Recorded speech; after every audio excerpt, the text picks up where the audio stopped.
Rabbana abasarna wa sami'na farji'na na'mal salihan inna muqinun. Hari ini Bapak Ibu, jutaan manusia di bawah tanah, di alam kubur sana mengatakan kepada Allah, duhai Rabb, duhai Allah Tuhan kami sudah melihat, kami sudah merasakan terhadap apa yang Engkau janjikan. Farji'na na'mal salihan, kembalikan kami ke dunia ya Allah, pulangkan kami ke dunia, berikan kami kesempatan, maka kami akan beramal soleh, kata mereka.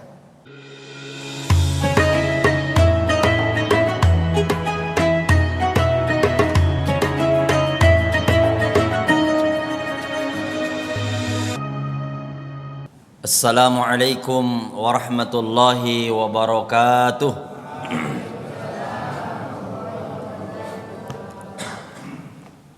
Alhamdulillahi rabbil alamin, wal aqibatu lil muttaqin, wala udwana illa 'alal zalimin.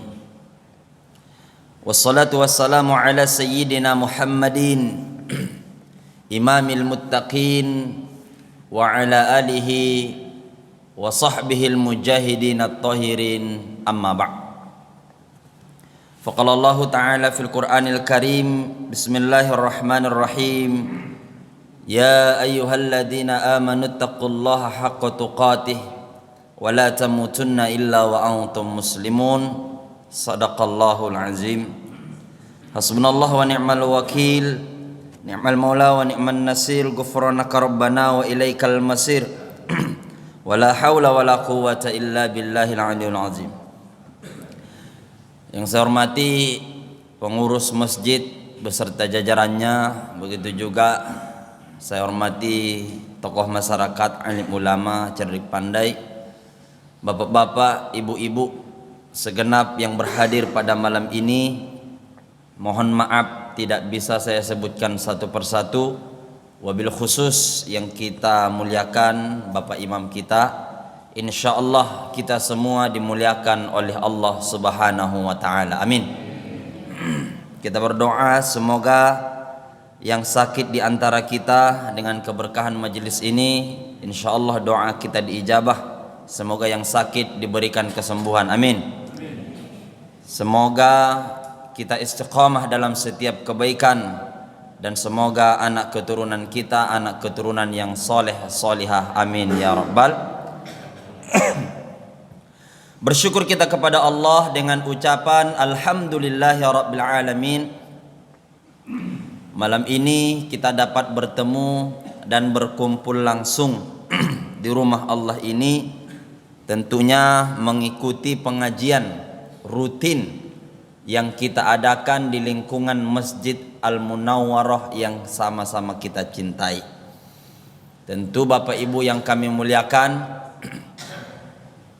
dalam hal ini Nabi telah menjanjikan bagi kita yang senantiasa istiqamah untuk hadir dalam ta'lim, hadir dalam majelis ilmu, maka orang itu akan diturunkan wa ghasyiyatuhumur rahmah, kata Nabi.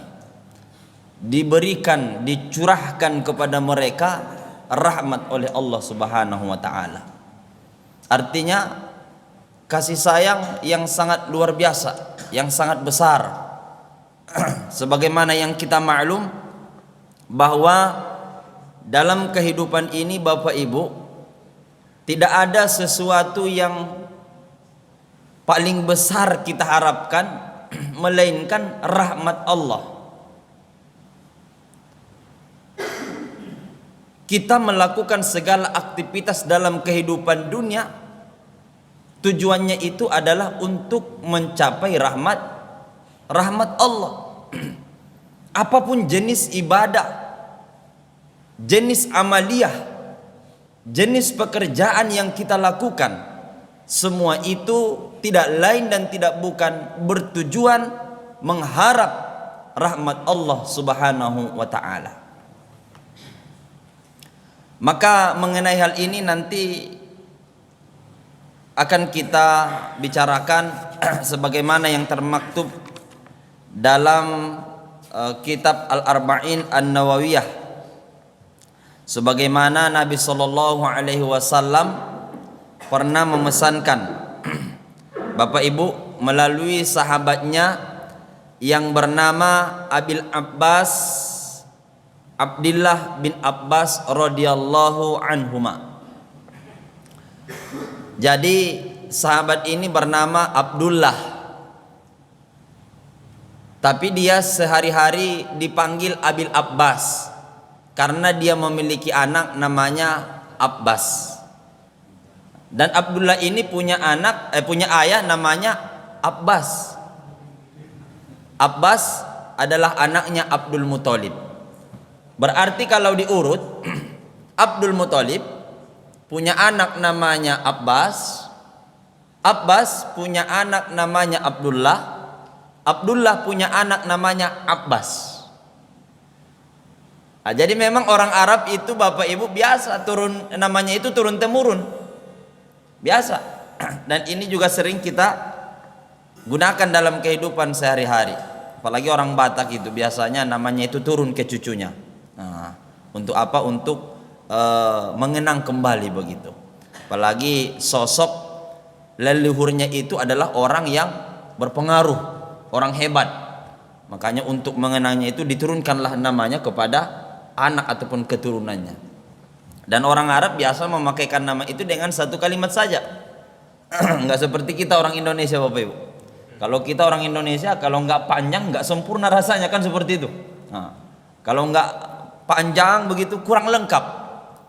Namun itu pun tidak masalah, asal makna dan artinya itu bagus, sesuai dengan nilai-nilai agama yang diajarkan dalam kehidupan ini. Sedikit biografi Abdullah bin Abbas ini Bapak Ibu. Beliau ini lahir 3 tahun sebelum Nabi hijrah. Nabi hijrah itu menurut pendapat Nabi berumur 53 tahun. Karena Nabi berjuang di Madinah itu adalah 10 tahun. Nabi diangkat menjadi Rasul itu umur 40 di Makkah. Tutup usia 63. 40 ke 63 berarti hanya 23 tahun. Karena logikanya, matematikanya begini, rumusnya begini, 63 dikurang 40 sisa 23. Jadi memang sebenarnya Nabi Bapak Ibu berjuang itu, berdakwah hanya memakan waktu cukup singkat, 23 tahun saja, dan Islam bisa menyeluruh ke seluruh penjuru dunia. Luar biasa. Nah, 23 tahun pun itu terbagi 13 tahun di Makkah, 10 tahun di Madinah. Terbagi. Di Makkah 13 tahun, tadi 40 tambah 13. Jadi Nabi umur 53, hijrahlah ke Madinah. Nah, Abdullah bin Abbas ini lahir 3 tahun sebelum Nabi hijrah. Lahirlah Abdullah bin Abbas. Makanya Bapak Ibu yang kami muliakan, Abdullah bin Abbas ini adalah sosok sahabat yang tergolong anak muda, yang tergolong ketika Nabi berdakwah itu masih remaja. Bayangkan 3 tahun sebelum Nabi hijrah dia lahir, tambah 10 tahun di Madinah Nabi berdakwah. Berarti ketika Nabi wafat tutup usia 63, Abdullah bin Abbas ini masih tergolong muda, masih remaja. Tapi meskipun demikian Bapak Ibu, Abdullah bin Abbas ini adalah sosok sahabat yang sangat luar biasa. Apalagi keilmuannya diakui oleh para sahabat yang lain. Bahkan ketika pemerintahannya Umar bin Khattab sebagai Amirul Mukminin, Bapak Ibu, ya, ketika Umar bin Khattab memimpin, Lalu ada pengajian di Masjid Nabawi seperti ini, yang menjadi guru pada saat itu adalah Abdullah bin Abbas, sedangkan Umar bin Khattab itu duduk di bawah. Artinya apa? Inilah menandakan tentang keilmuan Abdullah bin Abbas ini, luar biasa. Kenapa bisa demikian? Karena memang beliau sering berinteraksi dengan Nabi, hampir hari-harinya itu bersama Nabi. Selain itu juga Abdullah bin Abbas ini mendapatkan doa yang sangat luar biasa dari baginda Rasul sallallahu alaihi wasallam. Sebagaimana doa yang kita maklum itu, yang kita ketahui adalah Allahumma faqihu fid din wa 'allimhu ta'wil.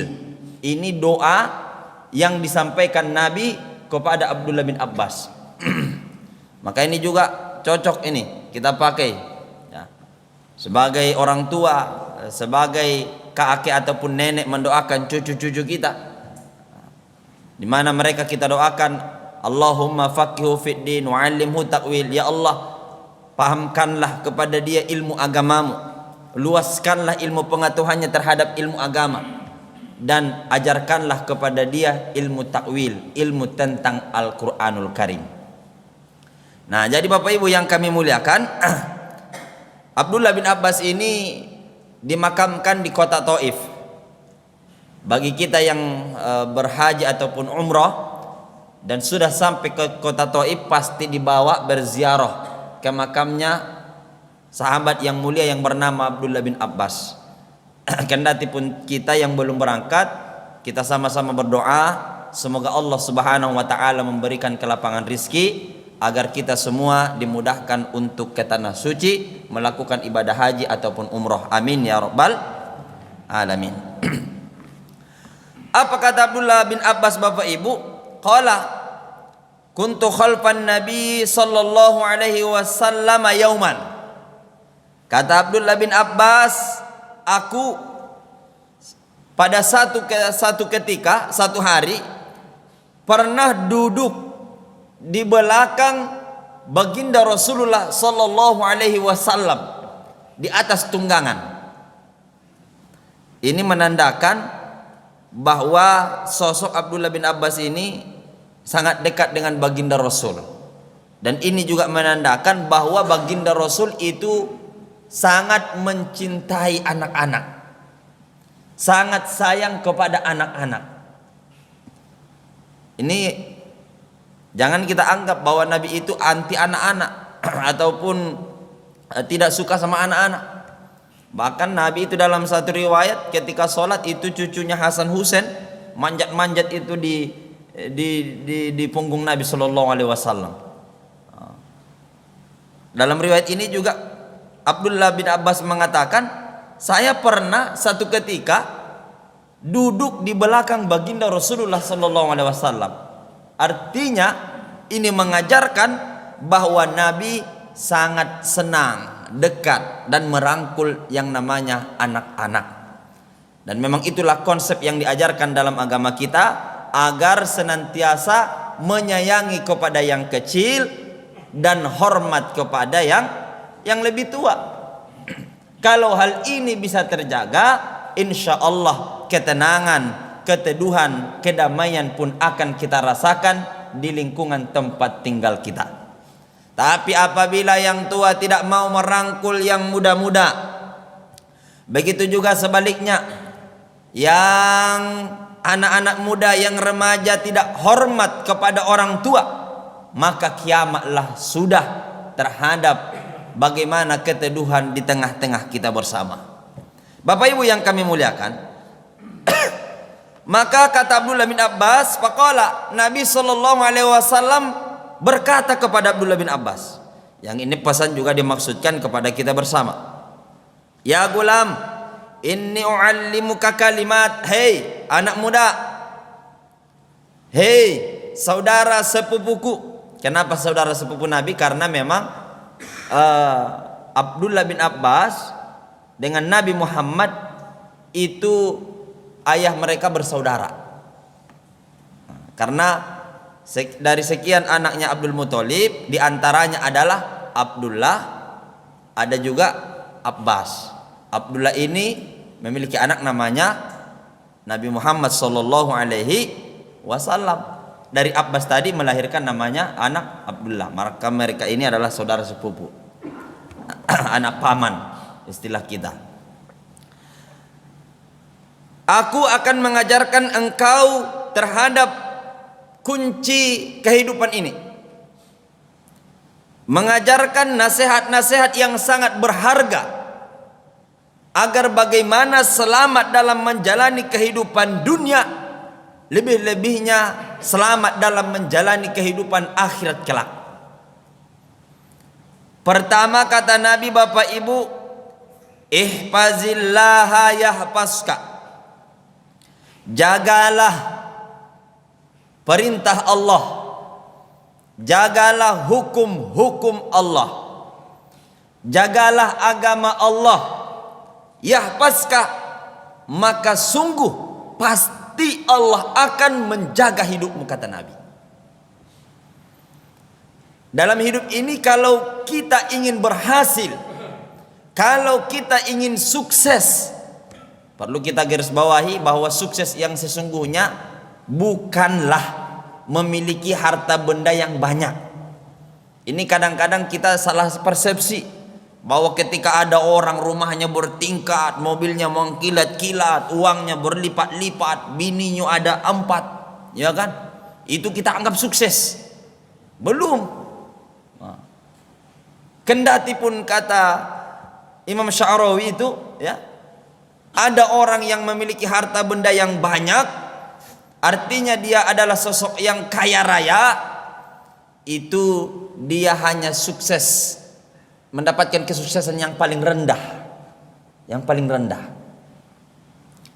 Tapi kesuksesan yang paling tinggi, keberhasilan yang paling besar dalam pencapaian manusia ini tidak lain dan tidak bukan akhir hayatnya ditutup dengan husnul khotimah. Lisan yang terakhir ia ucapkan tidak lain dan tidak bukan kalimat la ilaha illallah. Inilah kesuksesan yang paling tinggi, keberhasilan yang paling besar. Lalu apakah kita ini sudah ada jaminan untuk mendapatkan itu? Belum tentu. Tidak ada jaminan. Kita semua ini masih berusaha nih agar kepada tahap yang demikian kita semua sampai. Nah, bagaimana caranya? Nabi mengajarkan, jagalah hukum-hukum Allah, jaga perintah Allah, jaga agama Allah, maka Allah akan membimbing hidup kita. Allah akan memberikan petunjuk kepada kita. Artinya istiqomah dalam kebaikan. Jangan pernah merasa puas, jangan pernah merasa ataupun berbesar diri, ya, merasa paling hebat, ya kan?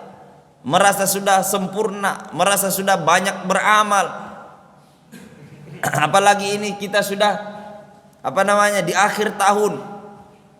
Nah, kita harus selalu muhasabah, menghitung-hitung terhadap perjalanan waktu yang kita lalui.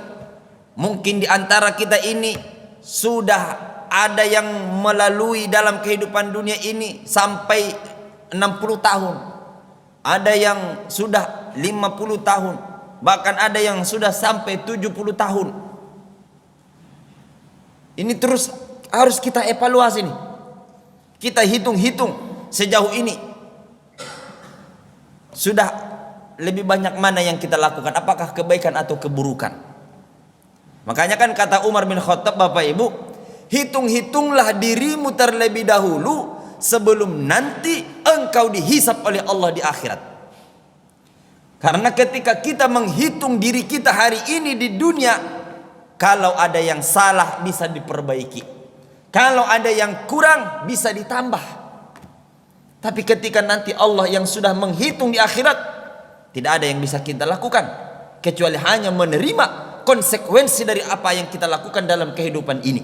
Ialah kalau baik sesuai dengan apa yang Allah janjikan, hal jazaul ihsan illal ihsan. Tidaklah kebaikan yang kita lakukan itu, melainkan itu juga dibalas dengan kebaikan yang berlipat ganda dari Allah Subhanahu wa taala. Coba kalau misalnya keburukan, tentu kita hanya bisa menerima konsekuensi hukuman yang sebagaimana Allah janjikan dalam Al-Qur'an.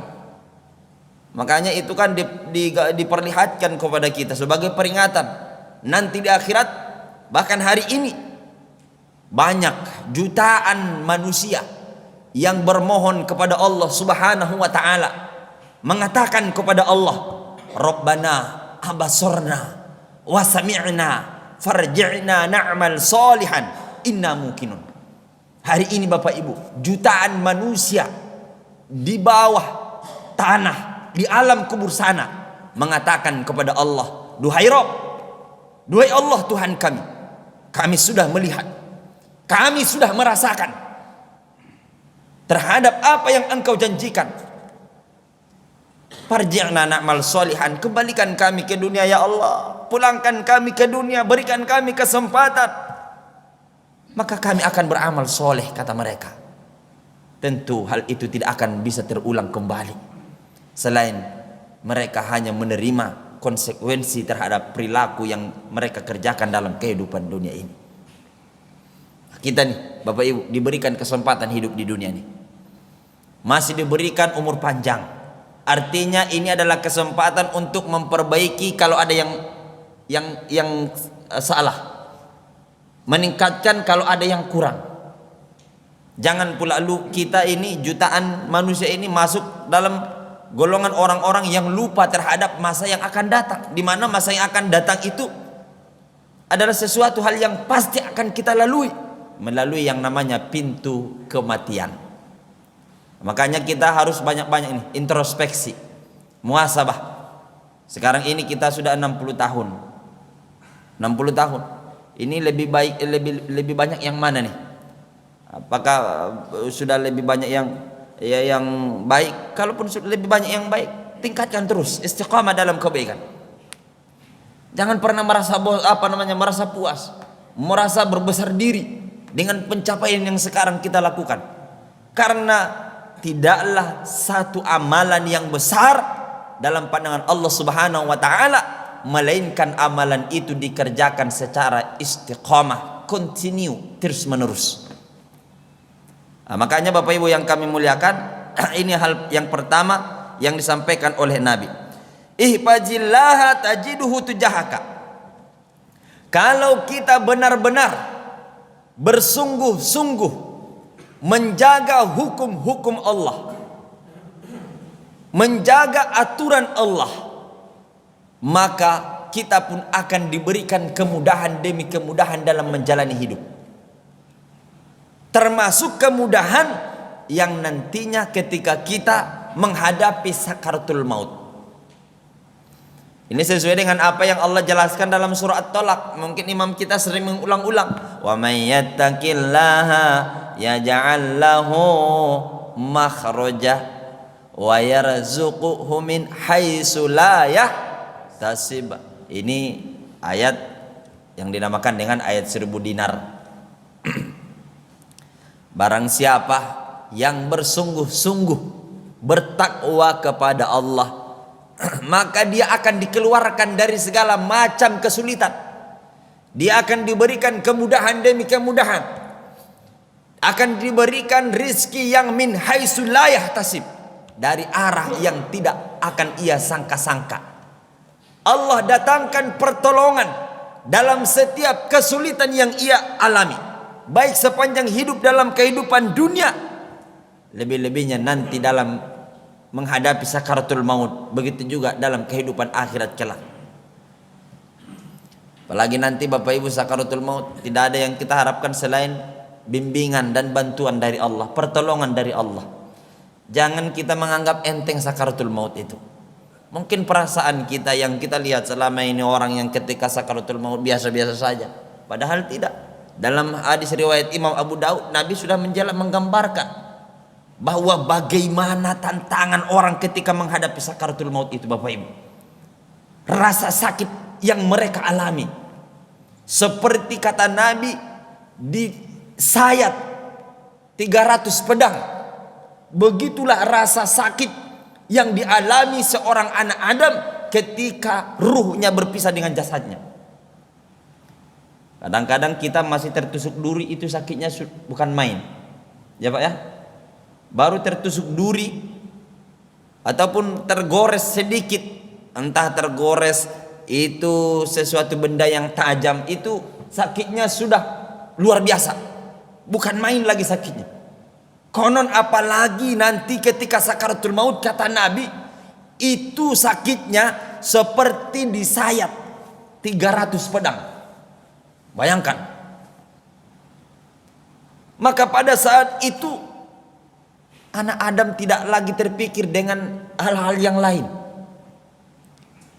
yang mungkin dulu dia anggap enteng. Misalnya kalimat thayyibah, kalimat la ilaha illallah, mungkin dulu ringan untuk ia ucapkan, tapi pada saat itu akan sulit, kecuali mereka yang mendapatkan bimbingan dan pertolongan dari Allah Subhanahu wa taala. Kalau mereka yang dibimbing oleh Allah, dituntun oleh Allah, diberikan kekuatan oleh Allah dalam mengucapkan kalimat itu ringan. La ilaha illallah. Semua itu tidak bisa kita lakukan melainkan pertolongan dari Allah Subhanahu wa taala.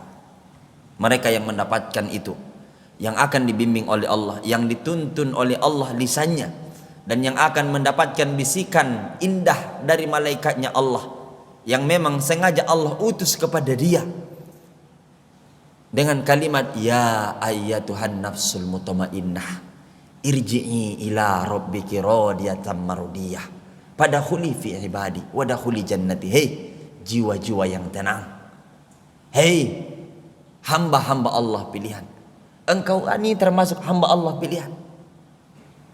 Kembalilah kepada Tuhanmu dengan diridhoi, engkau hamba Allah yang diridhoi. Fadkhuli jannati, dan masuklah engkau, dan engkau adalah seorang hamba yang mendapatkan jaminan dimasukkan ke dalam surganya Allah Subhanahu wa taala. Sehingga ketika anak Adam itu mendengarkan kalimat indah demikian, bibirnya pun mudah mengucapkan kalimat tahlil, matanya pun terpejam, akhirnya dia husnul khotimah. Tidak setiap kita mendengarkan panggilan itu Bapak Ibu. Tidak setiap kita diberikan bimbingan dan dikuatkan oleh Allah lisannya. Maka kita terus berupaya, berusaha agar senantiasa mendapat bimbingan dari Allah. Dengan apa? Dengan terus kita istiqamah dalam kebaikan, istiqamah dalam mengikuti pengajian-pengajian yang ada di lingkungan kita, istiqamah menolong orang-orang miskin, istiqamah berbuat baik kepada tetangga, istiqamah menolong orang-orang yang memang membutuhkan pertolongan. Karena dengan keistiqamahan itulah yang akan mendatangkan keridhaan dari Allah dan mendatangkan rahmat dari Allah Subhanahu wa taala. Apalagi berbicara rahmat Bapak Ibu, Masya Allah, bahwa nanti di akhirat itu ya, bahwa di akhirat itu Bapak Ibu, kalaulah kita misalnya nih, kita semua nih, termasuk saya nih, termasuk saya, kalaulah mengandalkan dengan ibadah yang saya lakukan sepanjang hidup dalam kehidupan dunia untuk masuk ke dalam surganya Allah, rasa-rasanya tipis harapan Pak. Rasa-rasanya tipis harapan Bu. Karena bagaimana kualitas ibadah saya tahu. Sholat kadang-kadang banyak lalainya. Ya kalau sholat kita berjamaah enak, tinggal ngikut imam. Imam takbir, kita takbir. Imam ruku, kita ruku. Imam sujud, kita sujud. Enak, tinggal ngikut. Coba kalau sendiri di rumah atau misalnya di mana kita sholat sendiri, itu kadang-kadang kita sholat, Masya Allah, bisa kita sadar sendiri. Kadang-kadang sholat zuhur 4 rakaat dalam keadaan sendiri nih, Rakaat pertama masih aman, Allahu Akbar, masih khusyuk, aman. Begitu masuk rakaat kedua, Allahu Akbar, sudah mulai ragu-ragu. Masuk rakaat ketiga, Allahu Akbar. Udah bertanya-tanya dia, ini sudah berapa rakaat ini? Sudah 2 atau 3 ini? Bertanya-tanya. Nah, artinya apa? Ini menunjukkan bahwa memang kita sadar dengan ibadah yang kita lakukan masih banyak kurangnya. Kadang-kadang kita menolong orang juga itu banyak rianya. Kita, kata Nabi, dalam menjalankan ibadah puasa, banyak yang hanya sekedar menahan haus dan lapar. Nilai-nilai pahala yang seharusnya ia dapatkan tidak dia dapatkan. Kenapa? Karena sepanjang menahan itu, sepanjang puasa, dia tidak menjaga bagaimana yang semestinya dilakukan. Akhirnya dia menahan haus dan lapar saja, kata Nabi. Bahkan ada orang yang pergi haji dan umrah, dia ini masuk dalam kategori orang-orang yang hanya dianggap sebagai jalan-jalan, tidak ibadah. Kenapa? Karena ketika pergi, ya, itu sudah salah niat, tujuannya lain-lain, ya kan. Sampai misalnya ke tempat yang suci, tidak dimanfaatkan dengan sebaik mungkin untuk beribadah kepada Allah, tapi digunakan hal-hal yang bersifat keduniaan. Maka dengan kualitas ibadah yang kita lakukan, kalaulah dengan itu kita mengandalkan untuk masuk ke dalam surganya Allah, rasa-rasanya tipis harapan. Tapi meskipun demikian Bapak Ibu, kita sebagai orang beriman tidak boleh pesimis, tidak boleh berkecil hati. Kita harus tetap optimis untuk masuk ke dalam surganya Allah Subhanahu wa taala. Dengan apa? Dengan kita mengharap rahmat Allah. Maka ini yang perlu kita tata nih, yang perlu kita perbaiki, bahwa segala jenis pekerjaan, amaliyah, ibadah yang kita lakukan, semuanya harus dengan catatan lillahi ta'ala, mengharap ridho Allah Subhanahu wa ta'ala, mengharap rahmat Allah. Karena kalau kita melakukan sesuatu dengan mengharap rahmat Allah, bagaimanapun banyaknya kurang kita, bagaimanapun banyaknya salah kita, itu Allah akan ampuni, Allah akan tutupi.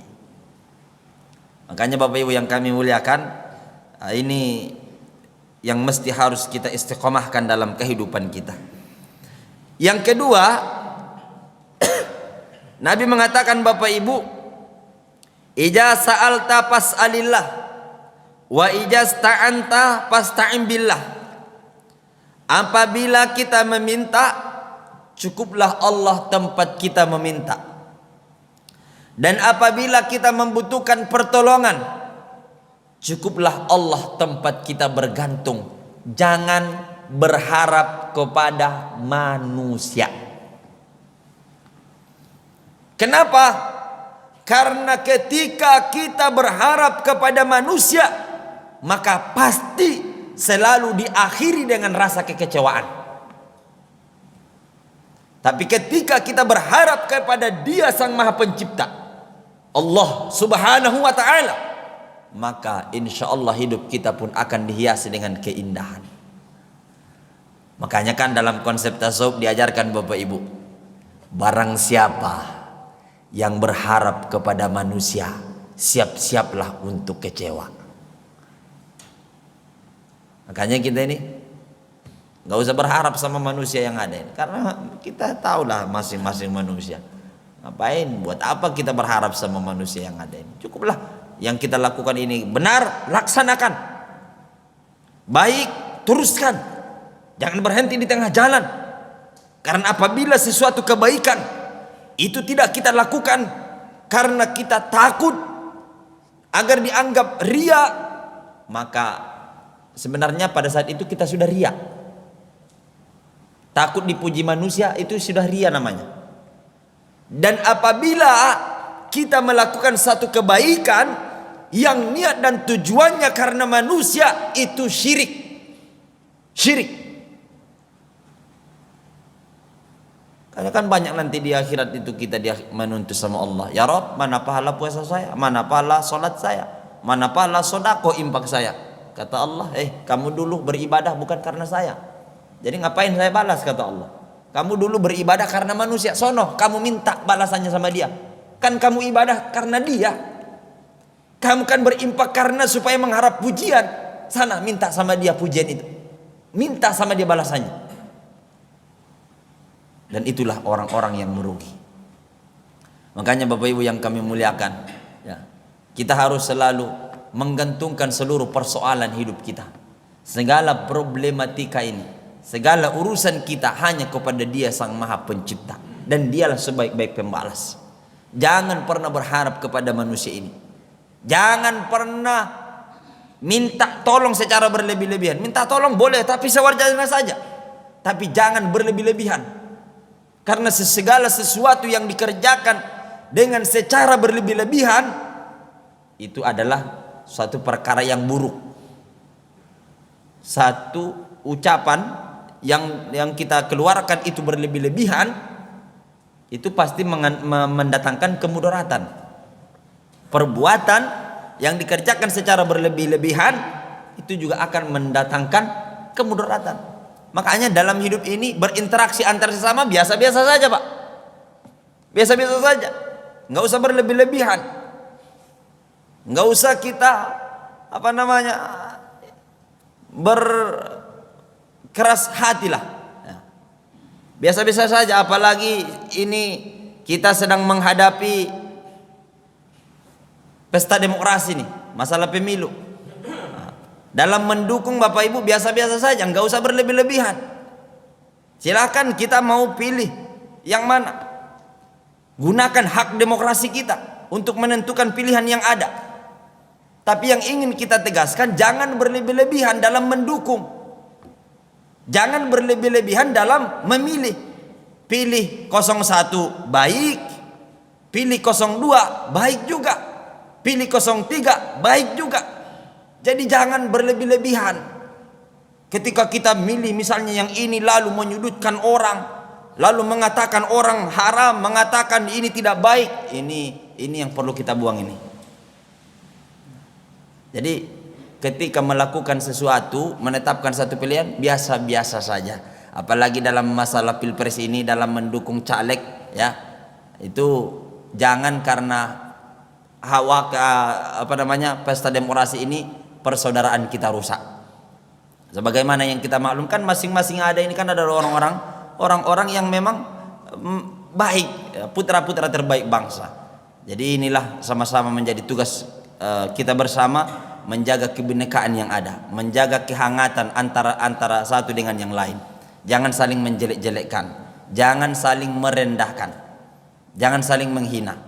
Karena segala yang kita lakukan semuanya nanti akan dimintakan pertanggungjawabannya dalam hadapan Allah Subhanahu wa taala. Bapak Ibu yang kami muliakan, lalu yang terakhir, karena waktu kita sebentar lagi mau masuk Isya.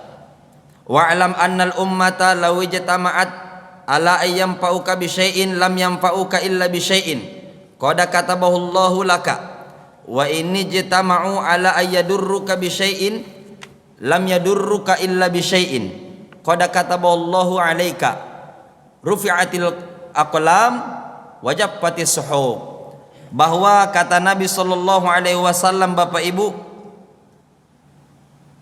dalam kehidupan ini, ya, ketika kita senantiasa ketahuilah bahwa apabila seluruh manusia ini sepakat bersekongkol, bermusyawarah untuk senantiasa mengangkat seseorang, dan seseorang ini sebenarnya sudah ditakdirkan Allah itu hina, rendah, maka orang itu tidak akan bisa diangkat oleh manusia ini. Dan sekalipun seluruh manusia ini wa ini jitama'u ala ayyadurruka, sekalipun kebanyakan di antara kita semua bersepakat untuk menjatuhkan seseorang yang sebenarnya orang ini mendapatkan kemuliaan dari Allah Subhanahu wa taala, maka tidak akan bisa untuk kita rendahkan.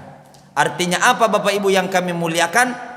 Bahwa dalam kehidupan ini jangan pernah kita takut kepada manusia ini. Selagi hal itu baik, lakukanlah, teruskan, jangan pernah takut kepada manusia. Karena ketika Allah memberikan kemuliaan kepada kita, bagaimanapun orang bersepakat menjatuhkan, merendahkan kita, mereka takkan bisa untuk merendahkan kita.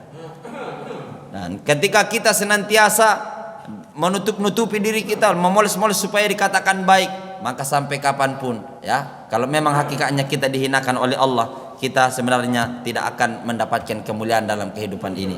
Jadi Bapak Ibu yang kami muliakan, ya, mudah-mudahan dengan pesan yang singkat ini senantiasa bisa kita amalkan dalam kehidupan kita. Pertama, ya, istiqomah dalam kebaikan. Yang kedua, selalu bersandar kepada Allah. Yang ketiga, jangan pernah takut kepada manusia. Insya Allah dengan ini kita akan selamat dalam kehidupan dunia, lebih-lebihnya dalam kehidupan akhirat kelak. Cukup demikianlah pengajian kita pada malam ini. Mohon maaf bila ada yang kurang. Terima kasih atas segala perhatian. Insya Allah kita akan bersua lain kesempatan. Kita tutup dengan membacakan doa kafaratul majlis. Subhanakallahumma wa bihamdika asyhadu an la ilaha illa anta astaghfiruka wa atubu ilaik. Alhamdulillahirabbil alamin. Terima kasih. Wassalamualaikum warahmatullahi wabarakatuh.